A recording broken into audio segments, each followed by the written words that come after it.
அன்பு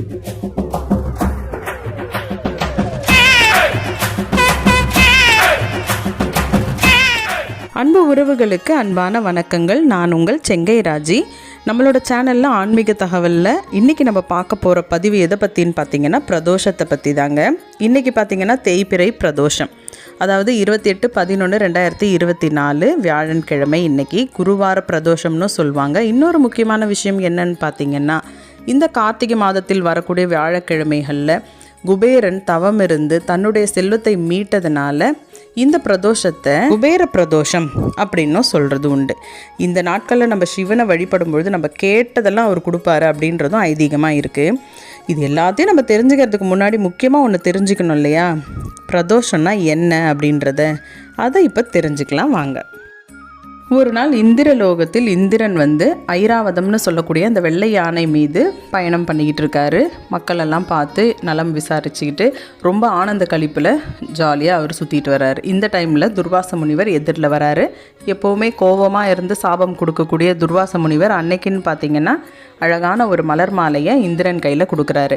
இதை பார்த்த உடனே இந்திரன் சரி அப்படின்னு சொல்லி எடுத்து இந்த யானையோட தலை மேலே, ஐராவதத்தின் தலை மேலே வச்சுட்டாரு. அதை துர்வாசர் பார்த்துட்டு கோபம் கண்கள் எல்லாம் சிவந்து போச்சு. இது எப்படி நீ இவ்வளோ ஆணவமாக நான் கொடுத்த இந்த மலர் மாலையை யானை மேலே வைக்கிற அப்படின்னு இவர் நினச்சிக்கிட்டு பார்க்குறாரு. அந்த டைம் அந்த யானை என்ன பண்ணுச்சு, அந்த மாலையை கீழே போட்டு மிதிச்சிடுது. இன்னும் கோபம் அவருக்கு ஜாஸ்தியாகிடுச்சு. அப்புறமா போயிட்டு இதை கூட கவனிக்காமல் நீ இப்படி சுற்றி திரியிறியா இந்திரா அப்படின்னு சாபம் இடுறாரு. என்ன மாதிரி சாபம் இடுறாருன்னா, உன்னுடைய செல்வங்கள் அனைத்தும் வீணாக போயிடும், உங்ககிட்ட மகாலட்சுமியே இருக்க மாட்டா, இந்த மமதையில் தானே இப்படி சுற்றி திரியிற நீ, நான் சொன்னது கூட நீ மதிக்காமல், கொடுத்தது கூட மதிக்காமல் அப்படின்ற மாதிரி சபிச்சிடுறாரு. உடனே சாபமும் பழிச்சிடுது. தேவேந்திரன் தன் அனைத்து செல்வங்களையும் இழந்துடுறாரு. மகாலட்சுமி என்ன பண்ணுறாங்க, பார்க்கடலில் போய் மறைஞ்சிடுறாங்க. இப்போ வேறு வழியே கிடையாது. அசுரர்களும் தேவர்களும் சேர்ந்து நம்ம பார்க்கடலை கடையலாம் அப்படின்னு முடிவு பண்ணுறாங்க. மந்திரகிரி மலையை மத்தாக மாற்றுறாங்க. வாசுகின்ற பாம்பை கயிறாக மாற்றி இந்த பார்க்கடலை கடைய ஆரம்பிக்கிறாங்க. இந்த வாசுகியோட தலைபாகத்தை யார் பிடிக்கிறாங்கன்னு பார்த்திங்கன்னா அசுரர்கள் பிடிக்கிறாங்க. வால் பக்கத்தை பார்த்திங்கன்னா தேவர்கள் பிடிச்சிக்கிறாங்க. ரொம்ப வேகமாக இந்த பணி நடைபெறுது. இப்போ என்ன ஆகுதுன்னு பார்த்திங்கன்னா, ஒரு திடீர் சோதனையாக போயிடுது. என்னென்னா, அந்த மத்தாக யூஸ் பண்ண அந்த மந்திரகிரி மலை கடலுக்குள்ளே ரொம்ப அமுங்க தொடங்குது, ரொம்ப உள்ளே போகுது. அப்போ பார்த்திங்கன்னா மகாவிஷ்ணு கூர்ம அவதாரம் எடுக்கிறாரு. அது மூழ்காதபடி அவர் தடுத்துடுறாரு. மறுபடியும் பார்க்கடலை கடைய ஆரம்பிக்கிறாங்க. இப்போ அதை விட மகா விபரீதம் ஒன்று நடக்குது. ஆலகால விஷம் வெளிப்படுது. இதோட கடுமை தாங்க முடியாமல் சிவபெருமான் கிட்ட போயிட்டு தேவர்களும் ரிஷிகளும் எல்லாருமே வேண்டுறாங்க. என்ன ஐயனே, இந்த மாதிரி ரொம்ப கஷ்டமாக இருக்குது, இந்த பார்க்கடலை கடையும் போது விஷம் வருது, ஆலகால விஷம் வருது அப்படின்னு சொல்லி கைலாயத்தில் போய் நந்தி தேவர்கிட்ட அனுமதி வாங்கி சிவபெருமானை பார்த்து சரணடைகிறாங்க. இந்த விஷயத்தை கேட்டறிந்த சிவபெருமான் மனமிறங்கி உடனே என்ன பண்ணுறாரு, சுந்தரர்கிட்ட சொல்லி அந்த கடும் விஷத்தை அவருடைய கைகளால் கொண்டு வர சொல்கிறாரு. இந்த விஷத்தை அவர் என்ன பண்ணுறாருன்னா, அதை அப்படியே வாங்கி உட்கொண்டுடுறாரு, உள்ளுக்கு சாப்பிட்டுடுறாரு. இதை கண்ட பார்வதி தேவி எல்லா உயிரினங்களும் அவருக்குள்ளே அடக்கமாச்சே, இந்த மாதிரி இவர் சாப்பிட்றாரு அப்படின்னு சொல்லி எல்லாருக்கும் துன்பம் உண்டாகுமேன்னு அம்பிகை பெரும் கருணை உள்ளத்தோட தாயன்போட சிவபெருமான் கழுத்தை தடவுறாங்க. அங்கேயே நிறுத்துகிறாங்க அந்த விஷத்தை. இந்த விஷம் அவர் கழுத்திலேயே நிற்கிது. அதனால தான் சிவபெருமானுக்கு நீலகண்டன் அப்படின்ற திருநாமம் உண்டானது. ஆலகால விஷம் யாருக்கும் எந்த ஆபத்தையும் ஏற்படுத்தலை. இந்த கலக்கம் தீர்ந்து தேவர்களும் ரொம்ப சந்தோஷமாயிடுறாங்க. சிவபெருமானும் அந்த சந்தோஷத்தில் ஆனந்த தாண்டவம் ஆடுறாரு. அவர் எங்கே ஆடுறாருன்னு பார்த்தீங்கன்னா, ரிஷபத்தோட பிரணவ வடிவமான கொம்புகளுக்கு நடுவில் ஆடுறாரு. இதை பார்த்த மற்ற தெய்வங்களும் முனிவர்களும் இந்த தாண்டவத்தை கண்டு ரசித்தாங்க. இந்த மாதிரி சிவபெருமான் அருள் புரிஞ்ச தினத்தை தான் நம்ம, அந்த குறிப்பிட்ட காலத்தை தான் நம்ம பிரதோஷ வேலை அப்படின்னு நம்ம கடைபிடிக்கிறோம். பிரதோஷத்துக்கு ரஜினி முகம் அப்படின்னு இன்னொரு பேரும் இருக்குங்க. சமஸ்கிருதத்தில் ரஜினி அப்படின்னா இரவுன்னு அர்த்தம். ரஜினி முகம் அப்படின்னா இரவோட முன்பகுதி, அதாவது சாயங்காலத்தை குறிக்கிற ஒரு சொல்லாக இருக்குது. மாதத்தில் 2 முறை நம்மளுக்கு பிரதோஷ தினங்கள் வரும். வளர்ப்பிறையிலையும் தேய்பிறையிலையும் வரும். முக்கியமாக திரியோதசின்னு சொல்லக்கூடிய 13ஆம் நாள் தான் இது வரும். அதாவது ஒரு பௌர்ணமி வருதா, அன்றையிலேருந்து 13ஆவது நாள் நம்மளுக்கு பிரதோஷம். அமாவாசை வருதா, அன்றையிலேருந்து 13வது நாள் நம்மளுக்கு பிரதோஷம். அது வந்து வளர்ப்பிறை தேய்பிறைன்றது அமாவாசை பௌர்ணமியை பொறுத்து வருது. இதோட காலகட்டம்னு பார்த்திங்கன்னா மாலை 4:30 6 மணி வரைக்கும் இந்த பிரதோஷ நேரம் அப்படின்னு சொல்கிறாங்க. இந்த நிகழ்வு நடந்தது ஒரு சனிக்கிழமை தினம் அப்படின்றதுனால சனி பிரதோஷன்றது ரொம்ப ரொம்ப சிறப்பு வாய்ந்த ஒரு நாளாக கருதப்படுது. சிவபெருமான அன்னைக்கு நம்ம வணங்கி வழிபட்டோம்னு சொன்னால் நமக்கு இருக்கிற துன்பங்கள் எல்லாம் நீங்கி சகல விதமான தோஷங்களும் நீங்கும் அப்படின்றது நம்பிக்கை. ஒவ்வொரு மாதமும் தேய்பிறை மற்றும் வளர்ப்பிறையில் பிரதோஷ தினங்கள் நம்மளுக்கு வரும். அந்த நேரத்தில் நம்ம சிவலிங்க பூஜை, சிவலிங்க அர்ச்சனை, ருத்ராபிஷேகம் இது போன்ற பல விஷயங்களில் நம்ம கோவில்களுக்கு சென்று வழிபடுறதுனாலையும் வீட்டில் பூஜை பண்ணுறதுனாலையும் நம்மளுடைய தோஷங்கள் நீங்கும் அப்படின்றது ஒரு நம்பிக்கை. இப்போ பார்த்திங்கன்னா இன்றைக்கி குருவாரத்தில் வருது, அதாவது வியாழக்கிழமை அன்னைக்கு நம்மளுக்கு வந்து சிவபெருமானுடைய பிரதோஷ நாள் வருது. இதில் முக்கியமாக நம்ம வழிபட வேண்டியது 3 பேரை: சிவபெருமான், அதுக்கப்புறம் குரு பகவான், அடுத்தபடியாக குபேரருக்கும் மிக உகந்த நாளாக சொல்லப்படுறது வியாழக்கிழமை தாங்க.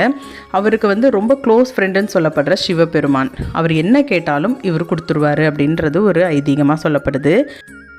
இந்த நாளில் எப்படி விரதத்தை துவங்கலாம் அப்படின்னு பார்த்தீங்கன்னா, காலையில் வந்து நல்லா குளித்து முடிச்சுட்டு வீட்டெல்லாம் சுத்தம் பண்ணிவிடுங்க. அசைவம் சமைக்காதீங்க. காலையில் ஒரு விளக்கு ஏற்றிடுங்க. ஈவினிங் தான் இந்த பூஜையை நம்ம பண்ணுறதுக்கு சிறந்த நேரம் அப்படின்னே சொல்லலாம். குருவை வணங்குறதாகட்டும், குபேரருக்காகட்டும், சிவபெருமானுக்காகட்டும் அந்த 4:30 7 மணிக்குள்ளாக நம்ம வந்து இந்த பூஜை செய்கிறதுக்கு ரெடி பண்ணணும்.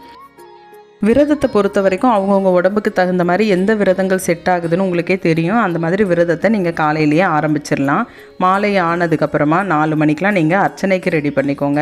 முக்கியமாக நம்மளுக்கு வில்வ இலை கிடச்சிதுன்னா ரொம்ப நல்லது. சிவ பூஜைக்கு வில்வ இலை கிடைக்கிறது ரொம்ப ரொம்ப ரொம்ப விசேஷம். அப்படி இல்லாட்டி நீங்கள் சிவலிங்கம் வச்சு பூஜை பண்ணுறவங்களா இருந்தீங்கன்னா விபூதி அர்ச்சனைகள் அந்த மாதிரி செய்து அந்த விபூதியை கூட நீங்கள் இந்த காலகட்டத்தில் எடுத்து வச்சுக்கலாம். அதே மாதிரி குருவுக்கு பூஜை பண்ணும்பொழுது பார்த்திங்கன்னா மூக்கல்ல சுண்டல் இருக்குது பார்த்திங்களா, அதை வந்து ஊற வச்சுடுங்க. காலையிலே ஊற வச்சுட்டு சின்ன மாலையாக எடுத்து குருவோட எந்திரமோ ஃபோட்டோவோ இருந்தால் போட்டு விட்டுடுங்க. அப்படி இல்லைன்னா ஒரு அகல் தீபம் குருவுக்கு ஏற்றி அதை சுற்றி அந்த மாலையை போட்டு விட்டுடுங்க. இப்போ வந்து குபேரருக்கு பார்த்திங்கன்னா நம்ம மருதாணி தீபம் ஏற்கனவே நம்ம சேனலில் அப்லோட் பண்ணியிருக்கேன். அந்த தீபம் ஏற்றுறதுனாலும் நீங்கள் ஏற்றலாம். ரொம்ப ரொம்ப விசேஷம். ஏன்னா மருதாணின்றது மகாலட்சுமிக்கும் உகந்தது, குபேரருக்கும் ரொம்ப ரொம்ப பிடிச்சது. அதனால் அந்த மாதிரி தீபம் ஏற்றுங்க. இல்லாட்டி சாதாரணமாக ஒரு குபேர விளக்கில் நெய் தீபம் ஏற்றுங்க. அது உள்ள ஒரு 5 ரூபா காயின் போட்டு ஏற்றுங்க. வாசலில் நல்லா இந்த மாதிரி கோலம்லாம் போட்டுட்டு அதுக்கப்புறம் பூஜை ரூம்லேயும் குபேர கோலம் முடிஞ்சால் போடுங்க. நான் ஏற்கனவே சொல்லியிருக்கிறது போல் முதல்ல எந்த பூஜையை தொடங்குறதுனாலும் குலதெய்வ சொம்புக்கு அல்லது குலதெய்வ ஃபோட்டோ இல்லை கல் வச்சு கும்பிட்றவங்களாக இருந்தால் அந்த கல்லுக்கு பூஜை அந்த மாதிரி ஏதாவது செய்துட்டு அதுக்கப்புறமா இஷ்ட தெய்வத்தை கும்பிட்டுட்டு அடுத்தபடியாக சிவபெருமானை கும்பிடுங்க. அதுக்கப்புறமா குரு பகவானை கும்பிட்டுட்டு இறுதியாக நீங்கள் வந்து லக்ஷ்மி குபேர பூஜையை தொடங்குங்க. கார்த்திகை மாதத்தில் வரக்கூடிய இந்த வியாழக்கிழமை மட்டும் கிடையாதுங்க. நாளைக்கு அதாவது வெள்ளிக்கிழமையும் ரொம்ப ரொம்ப விசேஷமான நாள்னு சொல்கிறாங்க. ஏன் அப்படின்னா தேவலோகத்திலிருந்து குபேரர் சிவனை வேண்டி பிரார்த்தனை செய்து அவருக்கு வந்து அக்ஷய பாத்திரம் கிடைச்ச நாள் நாளைக்கு அப்படின்றது சொல்லப்படுது. அதனால் இந்த கார்த்திகை மாதன்றது ரொம்ப ரொம்ப விசேஷம். நம்ம சும்மா ஒரு அகல் தீபம் ஏற்றி வச்சு சுவாமின்னு கும்பிட்டோம்னாவே நம்மளுக்கு பல கோடி பலன்கள் நம்மளுக்கு கிடைக்கும் அப்படின்றது ஒரு ஐதீகமாக சொல்லப்படுது. அதனால் இந்த பூஜையை கண்டிப்பாக எல்லோரும் பண்ணுங்கள். முக்கியமாக வந்து நெய் தீபமாக ஏற்றுனீங்கன்னா வீட்டுக்கும் நல்லது, நமக்குமே நல்லது. நெய்வேத்தியமாக நீங்கள் வந்து வாழைப்பழம் வைக்கலாம், பால் வைக்கலாம், பேரிச்சம்பழம் வைக்கலாம். எது உங்களுக்கு சிம்பிளாக முடியுதோ அதிலிருந்து எவ்வளோ கிராண்டாக செய்ய முடியுமோ அது வரைக்கும் நீங்கள் தாராளமாக வச்சுக்கலாங்க. அதை பற்றி எந்த இதுவும் கிடையாது. இந்த பூஜையை முக்கியமாக யார் யார் செய்யலாம் அப்படின்னு பார்த்தீங்கன்னா, திருமண தடை இருக்கிறவங்க, குழந்தை பாக்கியம் கிட்டாதவங்க, வேலை அதே மாதிரி குரு அருள் கிட்டாதவங்கன்னு சொல்லுவாங்க பார்த்திங்களா. எப்போவுமே ஒரு டீச்சர் வந்து என்னை திட்டிகிட்டே இருக்காங்க, எனக்கும் என் டீச்சருக்கும் செட் ஆகலை, அந்த வித்தையை வந்து நான் ஒழுங்காக கற்றுக்க முடியல. எந்த டீச்சராக வேணா இருக்கட்டும், silambam teacher, karate teacher, school teacher, யாராக வேணா இருக்கட்டும், அந்த டீச்சருடைய அந்த குருவினுடைய அருள் நம்மளுக்கு இருந்தால் தான் நம்மளுக்கு அந்த வித்தையை கற்றுக்க முடியும். அந்த மாதிரி யாருக்கெல்லாம் அந்த கஷ்டங்கள் இருக்கோ இவங்க எல்லாம் மனமுருகி வேண்டுனா கண்டிப்பாக அந்த பிரச்சனைகள் நிவர்த்தி ஆகக்கூடிய நாள் தான் இந்த வியாழக்கிழமை வரக்கூடிய குருவார பிரதோஷ நாள். குபேரருக்கும் மிக உகந்த நாளாக வியாழக்கிழமை இருக்கிறதுனால இது வந்து குபேர பிரதோஷ நாள் அப்படின்னும் அழைக்கப்படுது. இந்த நாளில் நம்ம வந்து சிவபெருமான், குபேரர், குருவை மட்டும்தான் வணங்கணுமா அப்படின்னு கேட்டால் கிடையவே கிடையாதுங்க. சிவபெருமான் வந்து குடும்ப சமேதராக இருக்கக்கூடிய படம் இருந்துச்சுன்னா அதை வணங்கும் பொழுது குடும்ப ஒற்றுமை வந்து ரொம்ப மேலோங்கும். கணவன் மனைவி இருவருமே சேர்ந்து இந்த பூஜையை செய்யும் பொழுது ரொம்ப ரொம்ப சிறப்பாக சொல்லப்படுது. அடுத்தபடியாக பார்த்திங்கன்னா நம்ம மகாலட்சுமிக்கு செய்யக்கூடிய பூஜைக்கும் இந்த நாள் ரொம்ப உகந்த நாளாக இருக்குது. அதே மாதிரி குபேர படியெல்லாம் வச்சு வழிபடுறவங்க இந்த நாளில் அன்னைக்கு நீங்கள் மாற்றிட்டு அந்த படியில் இருக்கிற அரிசி எடுத்து நைவேத்தியம் பண்ணிங்கன்னா அதுவும் ரொம்ப சிறப்பாக இருக்குது. இந்த நாளில் குடும்ப ஒற்றுமைக்காக சிவபெருமானையும், நம்மளுடைய குரு பலன் அதிகமாகிறதுக்காக குருவையும், நம்மளுடைய செல்வ நலன்கள் அதிகமாகிறதுக்காக குபேரரையும் வழிபட்டோன்னா பலவிதமான நன்மைகள் நம்ம வீடு தேடி வரும் அப்படின்றது ஐதீகங்க. கண்டிப்பாக இன்றைக்கின்ற நாளை நீங்கள் மிஸ் பண்ணிடாதீங்க. இந்த கார்த்திகையில் வரக்கூடிய இந்த நாள், இந்த பிரதோஷத்தை கண்டிப்பாக மிஸ் பண்ணாதீங்க. எல்லாருமே இந்த பூஜையை மிக எளிமையான முறையிலேயாவது வீட்டில் கண்டிப்பாக செய்யுங்க. 4:30லேருந்து 7க்குள்ளே எந்த நேரத்தில் வேணாலும் நீங்கள் ஒரு தீபம் ஏற்றி சிவபெருமான மனசில் நினச்சிக்கிட்டு வழிபாடு பண்ணாலே போதும். குபேரருக்கு பூஜை பண்ணும் பொழுது முதல்ல நம்ம மகாலட்சுமியை நினச்சி மகாலட்சுமி அஷ்டகம், அதுக்கப்புறமா பார்த்திங்கன்னா கனகதாரா ஸ்தோத்திரம், இது போன்ற மகாலட்சுமிக்குரிய பாடல்கள், 108 போற்றிகள், இந்த மாதிரியெல்லாம் சொல்லிக்கிட்டு நம்ம அப்படியே செய்யலாம். இப்போ ஸ்க்ரீனில் நான் ஒரு சில ஸ்தோத்திரங்கள் நான் கொடுத்துருக்கேன். அதை கண்டிப்பாக யாரெல்லாம் இந்த குரு அருள் கிட்டணும், குபேரருடைய அருள் கிட்டணும், சிவனுடைய அருள் கிட்டணும், மகாலட்சுமியுடைய மங்களம் கிட்டணும்னு நினைக்கிறீங்களோ கண்டிப்பாக எல்லாருமே இந்த பூஜையை நிறைவு செய்யும் பொழுது இதை சொல்லி நீங்கள் நிறைவு செய்யலாம். இது ரொம்ப ரொம்ப விசேஷமான மந்திரங்கள். கண்டிப்பாக எல்லாருமே இதை சொல்லி நிறைவு செய்யுங்க.